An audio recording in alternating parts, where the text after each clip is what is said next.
இன்றைக்கான கதை என்னென்னா, ஒரு நாள் ஒரு பணக்கார பையன் ஒரு நல்ல விலை உயர்ந்த காரை நிறுத்தி கொட்டிருந்தான்.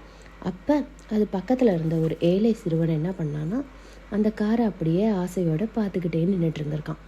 இந்த பணக்காரனும் அந்த பையன் பார்க்குறத பார்த்துட்டு சிரிச்சுக்கிட்டே அந்த பையன்கிட்ட சொன்னான்னா, இது என் அண்ணன் எனக்கு பரிசாக கொடுத்தது அப்படின்னு. உடனே அந்த சிறுவனோட முகத்தில் ஒரே வியப்பு.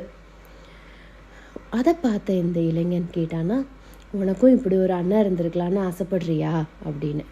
கொஞ்சம் கூட யோசிக்காமல் அதுக்கு அந்த சிறுவன் சொன்னானா, இல்லை இல்லை, அப்படி ஒரு அண்ணனா நான் எப்படி வளர்றதுன்னு யோசிச்சுட்ருக்கேன் அப்படின்னானோ. இதுதான் நம்ம எப்போவும் மனசில் வச்சுக்க வேண்டிய விஷயம். எப்போவுமே உங்களோட எண்ணங்கள் உயர்வாக இருக்கணும். எண்ணங்கள் உயர்வாக இருக்கும்போது கண்டிப்பாக ஒரு நாள் இல்லாட்டி ஒரு நாள் நம்மளால் அதை சாதிக்க முடியும்.